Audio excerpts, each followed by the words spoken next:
Skont ċifri maħruġa mill-Uffiċċju tal-Istatistika tal-Unjoni Ewropea il-Eurostat, ir-rata tal-inflazzjoni ta' pajjiżna hija ta' 6.1%. Dan ifisser li għal darb'oħra Malta reġa' għandha l-inqas rata ta' għoli tal-ħajja fl-Unjoni Ewropea kollha kemm hi.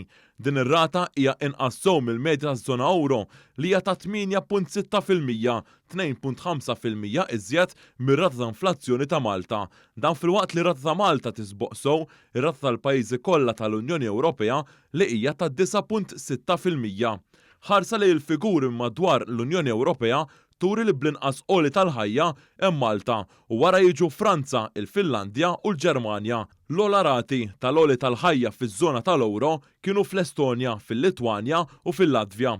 Mill-istatistika tal-Eurostat ħareġ ukoll li l-isfidi internazzjonali minħabba il-gwerra fl-Ukrajna ħallew impatt qawwi fuq il-prezzijiet fosthom dawk ta' enerġija f'kull stat membru tal-Unjoni Ewropea.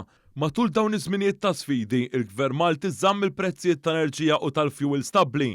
Il-Gvern qed jgħin ukoll billi ħallas għal ħażna żejda tal-qmugħ u tal-ġwies filwaqt li ta' għajnuna lil dawk li jrabbu il-majjali. Fit-tbassir tagħha il-ġimgħa li għaddiet, il-Kummissjoni Ewropea qalet li l-pressjoni tal-inflazzjoni f'Malta qed tinżamm relattivament baxxa meta mqabbel mal-pajjiżi l-oħra tal-Unjoni Ewropea.